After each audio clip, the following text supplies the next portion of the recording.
Djelfa, où le pistachier de l'Atlas est en passe de faire son retour dans les zones steppiques de cette région, et ce grâce à un projet associatif visant la réintroduction de cette espèce endémique typique de cette région du pays. Saïd Mayouf, reportage.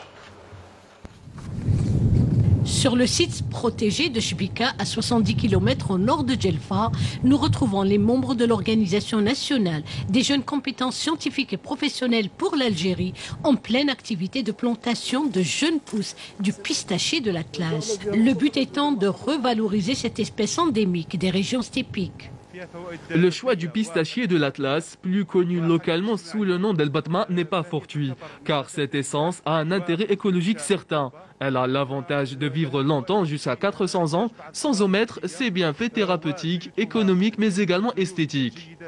On a choisi cette espèce d'arbre pour son intérêt écologique et économique. On peut le considérer comme un patrimoine forestier de la région. On peut l'appeler Al-Batma. Donc c'est une espèce endémique et on voit d'insection, disparition. Cette opération réalisée en partenariat avec le PNUD vise la plantation de 10 000 arbustes.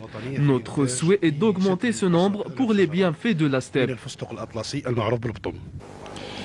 Dans cette initiative de réhabilitation du Pistacia atlantica dans les climats arides et semi-arides des zones steppiques et subsahariennes, le Haut Commissariat au développement de la steppe est un partenaire de taille.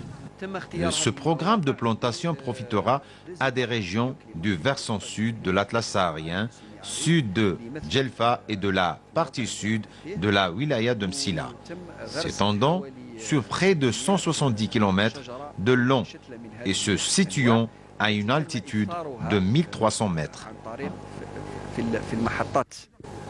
La réintroduction du pistachier de l'Atlas à Djelfa, cet arbre particulièrement résistant à la sécheresse et à la salinité des sols, s'inscrit dans le cadre du programme des Nations Unies pour le développement PNUD en Algérie. Le programme de microfinancement qui est mis en œuvre par le programme des Nations Unies pour le développement en Algérie, c'est un programme qui existe au niveau mondial, au niveau de plus de 126 pays au monde, et il consiste à appuyer la société civile, les ONG, les associations, pour mettre en œuvre, réaliser des projets environnementaux au niveau local pour apporter des solutions aux problèmes environnementaux mondiaux, on va dire. Placés sous le signe contribuant avec nos jeunes compétences à la réhabilitation du pistachier de l'Atlas et en collaboration avec le Haut Commissariat au développement de la steppe, ce projet d'envergure se veut également une alternative à la problématique de l'impact des changements climatiques, mais également à la surexploitation des ressources naturelles.